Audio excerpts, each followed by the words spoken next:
Welcome to the Counseling Tutor Podcast, the must-listen-to podcast for students of counseling and psychotherapy. Here are your hosts, Rory Lees-Oakes and Ken Kelly.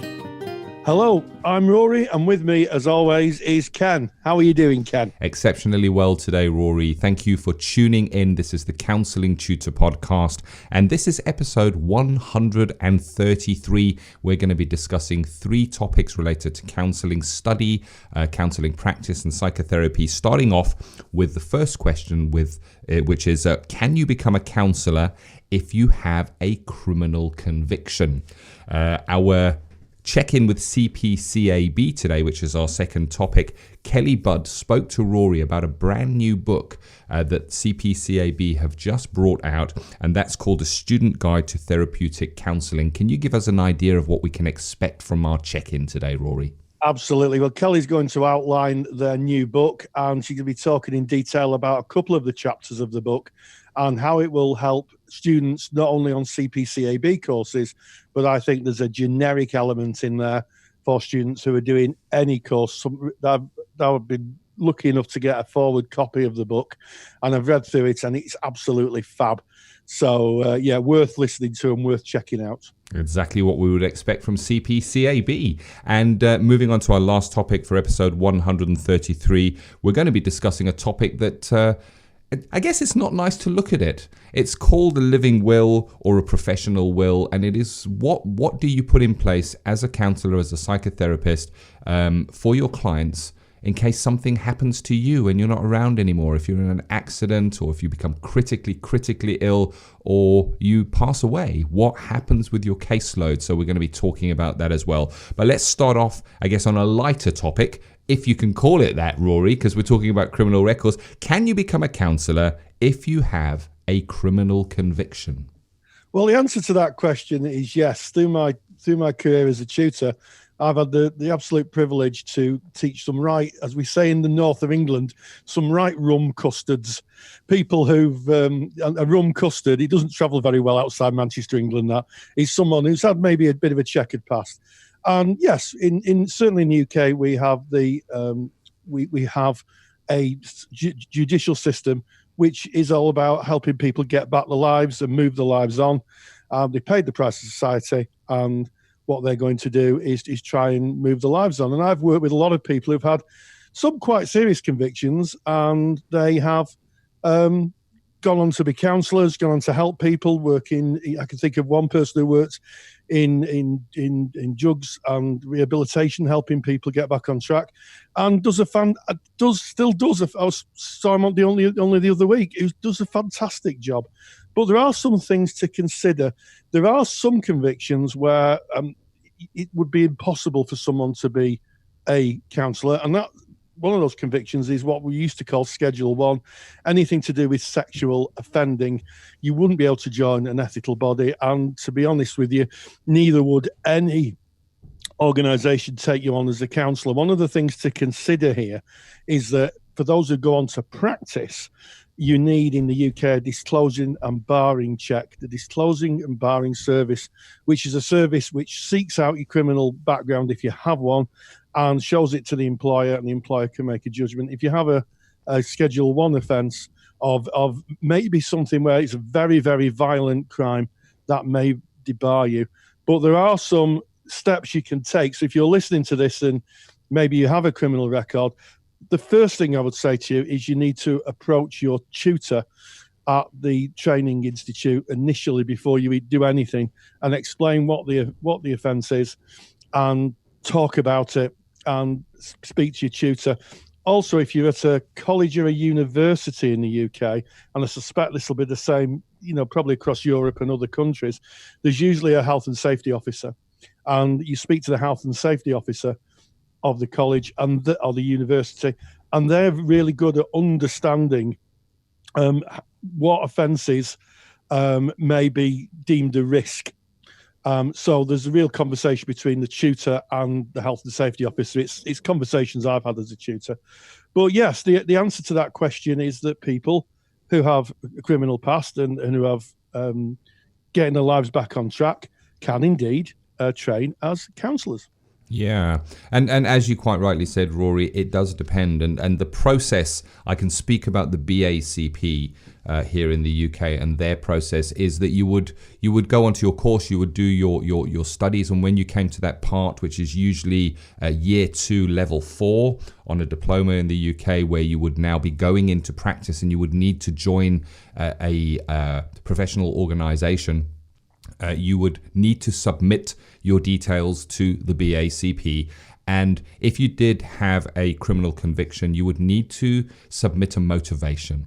And that motivation, really, they would be asking you to explain where you were at the time of the conviction. I don't mean where you lived. I kind of mean where you were personally, what was going on for you, what were the nature of the crime was that resulted in the criminal conviction. And then they're most interested in what your path has been since there, how you've changed. So it's a very reflective piece that you would write in addition to your application for membership. And then there is a meeting of a board, and I think that I'm not 100% sure how often they meet, but I think it's once a month. I could be mistaken on that, but the board will meet and they consider the applications and they look over them and they read through them and they make a decision on that. So I guess just speaking for the BACP, if you were to phone them up and say, hey, I have a criminal conviction, can I become a counsellor? They may be pretty vague in their answer in saying, well, I can't really give you an answer on that. You'd need to submit that documentation for the board to have a look at. But again, as Rory said, the whole purpose of counselling is to be there potentially for people when they're at their darkest hour of need. And it's about the road that we've walked, and we haven't all walked the same road. And sometimes walking a difficult road where you find yourself maybe in situations that you didn't fully intend to get in, you just kind of get into them, and getting out of that and changing your life is a catalyst for wanting to go into counselling, wanting to study, wanting to help other people, because you feel the transformation in your own life. And I guess if we speak about counselling in general, we're speaking about non-judgmental view of people, and this should be held by the ethical bodies. So yeah, it's definitely a consideration if you have a criminal record. But as Rory said, there are certain offences that would preclude you, and it's really worth doing your research just before embarking on your study. Yes, and I guess there's some practicalities. You mentioned quite rightly the BACP, Ken.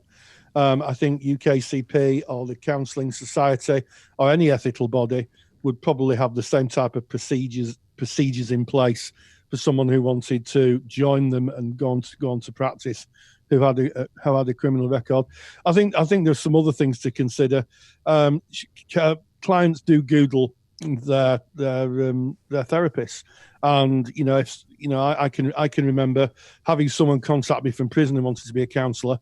And a quick Google of their name would have shown that they were part of a very, very high-profile crime. And what we do know is that employers look at people's social media and they Google their names. That is pretty much a standard HR set of skills now to try and find out who they're employing. And that would have been very, very difficult to take someone on whose name had been plastered all over the media, and it was a very distinct name. I'll say no more than that. The other thing is that although you may get onto the course, it may be that certain organisations wouldn't take you on. So I was a support worker who worked in mental health for a time as an outreach worker, and they wouldn't take anybody on who had a conviction for assault. No matter how minor it was, they just wouldn't take them on. And there was no ifs and no buts about that. And if that's their policies, because there's under the Equalities Act in the UK, having a criminal conviction isn't seen as a distinct characteristic. So I think you have to be, you have to be realistic. But as a general kind of observation, having a criminal record should not debar you, with the exception we talked about, from becoming someone who goes on to help. And as Ken says, to give back to society, that's the whole point of having a restorative justice system, in my view. Oh yeah, very much so. There is one little area as we come to the end of this topic that I want to cover. And that is the form that is filled in when you join a professional body. And as you say, Rory, most professional bodies are going to have a little box there that says, do you have any previous criminal convictions? And there's a little yes, no box there. And if it's a yes, it's going to say, tell us more. And the advice here is, if you have something, no matter how minor it is, do not try and hide it. Click on the yes and write it up. Because as we've discussed, that you've heard what the process is, but if you say no and you tell a fib on that form, hoping that it won't be found out, and it is found out at a later date and reported to the professional body, or the professional body finds out, that's a whole different case. That becomes a disciplinary case, and that could land you in a whole heap of trouble. So be open and be forthcoming with that, is all I can suggest. Yes, and good luck to you. And I don't think you can underestimate the value that people with different paths have in terms of the training group, because a lot of people will have a distinct view on someone who may have gone to prison. But actually, if you've got someone in the group who has, you can get a really understanding of why they got there, which really does foster how to be non-judgmental and to consider it's people's lives are not always kind of binary. People lead different sorts of lives, and I think that's really, really interesting. And it certainly, as a tutor, when I work with people who've had criminal convictions, made me think my perspective on things, quite frankly. Yeah. Wow, what a topic. So now our next topic is our check-in with CPCAB. And Rory, you spoke with Kelly Budd. And this is the topic that you spoke about. I know we'll have many of our listeners drooling. And that is A Student's Guide to Therapeutic Counselling. It's a brand new book. And we know we love our books. And how do we know this? Because if we go to our Facebook group page, where we have tens of thousands of students, qualified counsellors, tutors, supervisors, the topic of books comes up again and again. What books should I be reading? What books are you reading at the moment? So it's a very hot topic. And if you're not part of that discussion, you want to get in there, because our topics for the Counselling Tutor podcast are very often taken from our Facebook group, as well as the topics that are discussed in Check-In with CPCAB. Go to Facebook, put in Counselling Tutor, come and join the discussion. And what did we learn from Kelly Budd about the brand new book, Rory? Well, I mean, what we did learn is this is one of a number of books that's been written by the CPCAB team to cover the courses, and this is the first one that specifically covers level 4, the level 4 course, and it's really in depth. I was fortunate enough, and people are going to be going, "Oh, it's great being you, Rory, getting free copies of books." I got a free forward copy of it before it went to publication, and it's really, really in depth. It really does cover a lot of the criteria that CPCAB asks students to cover, and also there's a lot in there for non-CPCAB students. It talks about things like patterns of relating, building a therapeutic relationship. There's discussions around how to use skills. There's just, I could go on and on and on. And there's also information that I think would link strongly to anybody who's doing maybe a level 5 course that is to do with professional practice. So I think there's something in there for qualified practitioners as well. But it really is an in-depth book. And Kelly, as you hear, I'll speak to Kelly, and she will cover a couple of topics that the book has that we found interesting. So let's check in with CPCAB.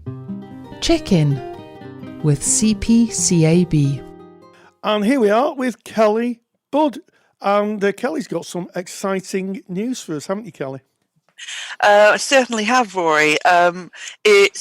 It's something I'm really, really happy to be here today to promote, which is that CPCAB are proud to announce that we're publishing a new book. Some of the students out there will be aware of the Counselling Skills and Studies book that came out several years ago to support the level 2 and 3 qual. And we've spent the last couple of years writing one to particularly support diploma students, looking at around about kind of level 4, level 5 with a placement. So there's a very new book coming out on the 30th of November to support those students. Fab.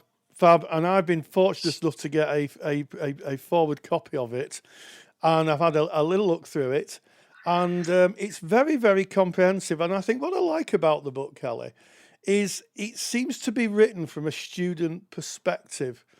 It Yeah, seems to be very yeah. student centered. You want to tell me a little bit about the thought process that went into writing it to make it from a student's perspective? Well, our aim is to try and make it really usable for people studying counselling qualifications. We've called it a student's guide to therapeutic counselling because it really is aimed at the kind of thought processes that will go on for a student when they're beginning and processing through their kind of level 4 diploma. So it's the style of writing is a kind of Q&A, so as if the tutor and the student are talking through the concepts of counselling and the process of studying. So it's very much, if a student reads it, we hope it kind of sounds like them and the things that they would want to ask. Yes, I mean, that is the real strong sense I get. And as I say, it's very, very, very comprehensive. The things that are covered, some of the things that I think sometimes one may not consider, and that is things about. There's a little exercise in there about how you present yourself in the therapy room. How do you dress? What does it say about you? And it's that kind of self-awareness that's really, really useful, so that people are able to kind of think, well, if I turn up wearing cologne or perfume, what is the impact that might have on the client? Yeah, it should help students work through the real practical issues that they're going to come across, but also embed it in previous practitioner examples and the kind of theory of practice as well. So it's very much, what are you going to come up against? What might be the things you want to consider, and to be really thought-provoking. It's got lots of activities and exercises in it to allow the student to really explore for themselves what that means to them. Yes, and the book is broken down into 3 parts, and Yeah. then there's references. So part 1 is training to be a counsellor, part 2 is practice issues, and third is professional issues. What motivated you to break it into those 3 specific sections? I think when going through diploma training, the training to be a counsellor part really is focused on the kind of core aspects of being a counsellor at that level. So we map it against our 7 processes, but it essentially looks at everything that you need to consider to be a safe and competent practitioner at diploma. The practice issues are essentially everything that comes with that. So getting a placement, finding the right supervisor, going for personal therapy, self-care, and looking at avoidance of burnout. So kind of really, what is that student going to be going through whilst they're studying? And then the professional issues are a lot of the kind of unusual things that come up, the kind of what ifs, so different dilemmas and difficulties they might encounter, but also things like, okay, so what are you looking for from a professional membership body? What are you going to do with your qualification when you get to the end of it? So what does it mean to be a professional at the end of the qualification? So it really does map their journey. Yes, and you mentioned, and I think that's really important, because when I read it, it did read very much like a roadmap where you start right at the beginning, which is about the very basics, is working ethically and safely as a counselling professional, and it's kind of lesson 1, day 1, isn't it? In diploma. Yeah. And it really is informed by, it's written by 4 previous counselling tutors who work for CPCAB. So it's essentially a response to all the questions and queries that we've come across in our years of tutoring and in our time at CPCAB, understanding what students might want to know more about in order to succeed and flourish. Yes, and I think what's really interesting is that it's mapped around what is called the 7 processes, and that's a CPCAB specific idea, although it is transportable to other awarding bodies and to other courses. But it's working ethically and safely, working within the relationship, working within difference and diversity, working with focus on the helping client, working with self-awareness, working with a coherent framework of skills, theory and techniques, and work self-reflectively. So it really maps that journey, doesn't it? Yeah, and it pulls out different themes that they'll be learning about, and then gives them some more references, some more kind of theoretical underpinning, so that they've got something to use, draw upon when they're in their classroom with their peers as well. So it's hopefully going to add to the journey for them. Yes, and it's just such a useful thing, because it's becoming more apparent that counselling is becoming more of an accountable profession than ever before, and Yeah. that's accountability starts in the training process, Yeah. not something that is acquired after that. People should be ready to work. I think a lot of education now is focused on work readiness, getting people ready to go into a placement, and you do indeed discuss placements and what to look for in placements. Yeah. Yeah, it really does kind of break down the steps that a student could take when they're looking for an appropriate placement. What do they need from it? What the agency might require of them? Even going into what sort of supervisor might you want to be working with in order to support your practice. So it really does kind of look at all the practical issues as well. And we hope it's quite light-hearted in a way as well. There's a lot of, well, particularly in the chapters I wrote, there's quite a lot of humour in there because I think to some degree, there's a lot of there's a lot of light moments in the training as well. So I've had students that approach placements that are completely wrong for them, and they come back and they're really able to see that and able to kind of think, oh, actually, if I was working there, this might happen, this might happen. So it really pulls on some of the case examples. If any of my old students read it, they probably recognise themselves in there on occasion as well. well, let's hope they don't. Let's hope they don't want a fee. Yeah, no royalties. No royalties, please. So, and I think one of the chapters that I like the most is the working with self-awareness, because I think that really encompasses everything that we do as practitioners, working with a very self-aware perspective. And there's a super chapter on this. And one exercise, and I'm going to give this away, is think about what you see as your own resources. And really asking people to think, what are the resources that you have as a practitioner, and what happens if they become depleted? Yeah, I think particularly the self-awareness chapter has got a lot of interesting exercises, ones that people can do on their own in their kind of reflective time, even ones they can do with peers or in their kind of group environment. So it's a real kind of handbook, but it helps you kind of tap into really what do you believe, what are you kind of considering in terms of your progression. So yeah, it's very, very useful, I hope. Indeed. And one of the things that really struck me was that if I, as a former tutor myself, I think there's lots of scope here for getting this book and having ready-made lessons. It could be that you could literally just read part of the chapter, use the summary at the end, and say, "There's the exercise, there's the lesson plan." So this is going to be a big boon, isn't it? I think for tutors as well. Yeah, if I was still a tutor, I would be ripping off the exercises in this book and using them in my classroom. Because there are some that are kind of purpose made to be used with groups to particularly hit certain criteria. So for CPCAB students, it's an absolute dream because it will kind of map directly onto the criteria that they're trying to meet, and their tutors will be able to make sense of it as well. They'll see it and they'll recognise how that links to what they're trying to deliver. Yeah, so it's a must-have book for tutors, really, isn't it? It's one that's on the desk, as we like to say in tutor world. And on the desk means that it's a copy that we have for ourselves, not for the students' desk copies, they're called.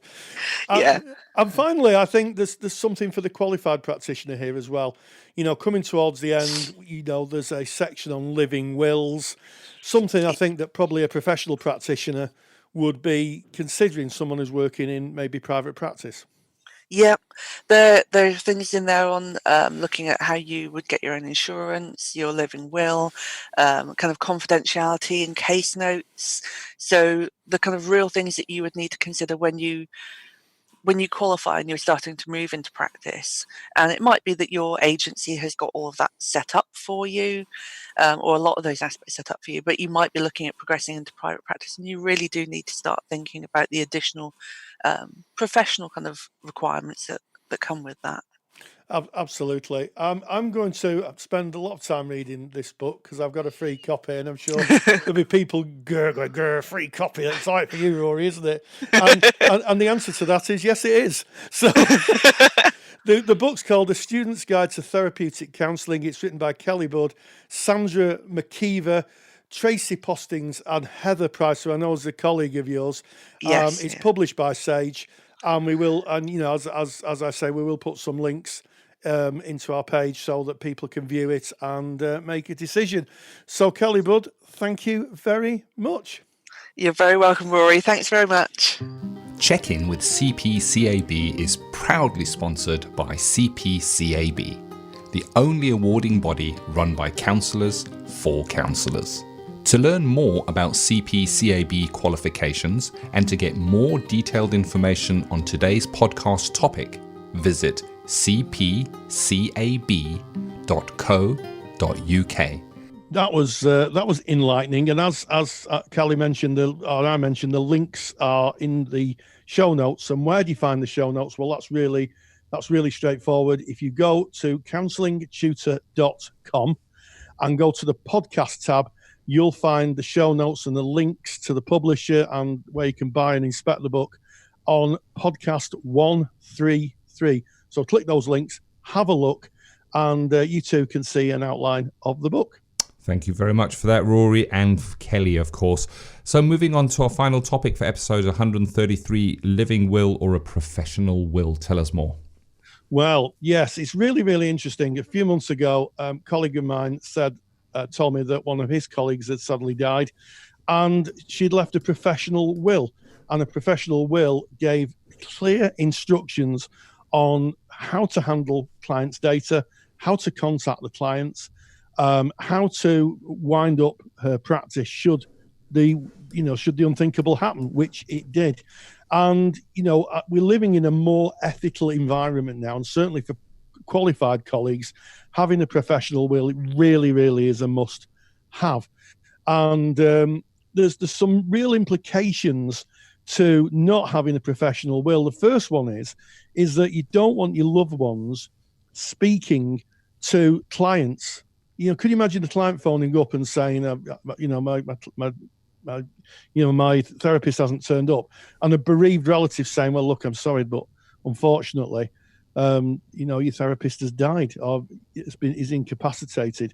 Loved ones need to be getting on with the business of grieving, not taking care of clients with the best will in the world. And how's that going to sound to the client? So professional will would ask someone, a colleague, maybe a supervisor, to take care of the kind of procedural stuff if you weren't around, contacting clients, making sure that if there's any safeguarding issues, that those would be that'd be taken care of, maybe referring clients to another therapist, winding the practice up, maybe paying a few bills, if people hire rooms and that type of thing.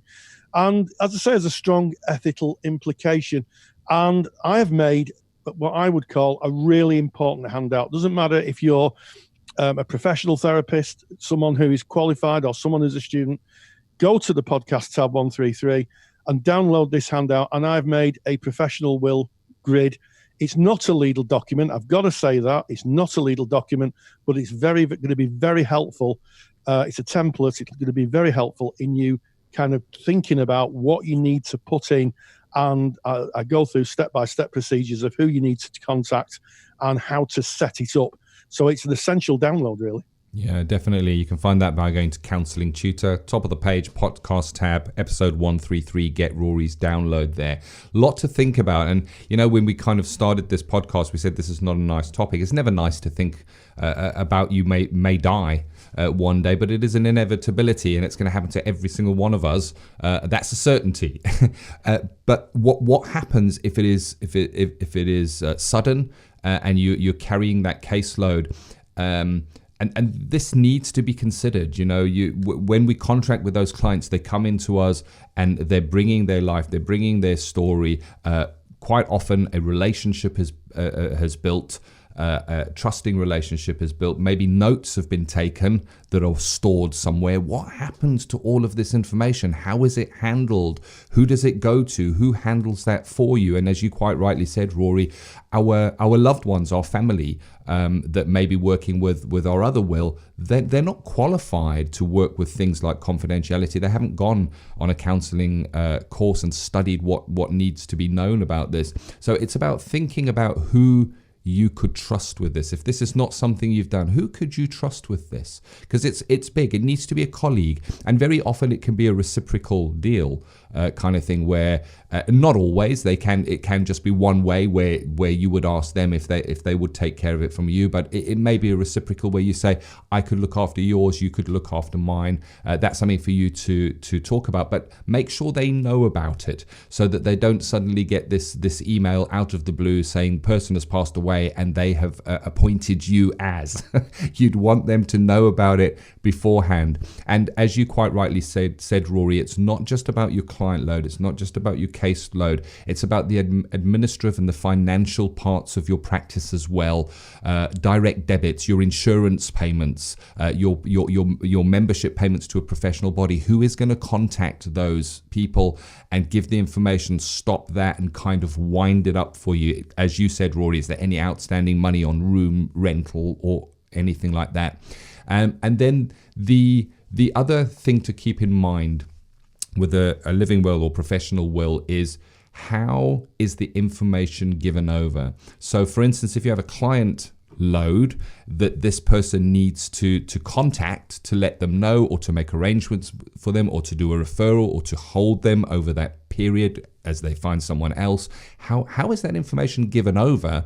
Because it's confidential until you pass away. Only after you pass away is it right that the person is able to look at that. So how is that given over? So you may consider placing it in a password protected document where the person that you've made the arrangement has the password for that, and they would only take that password and use it if you passed away and it was necessary.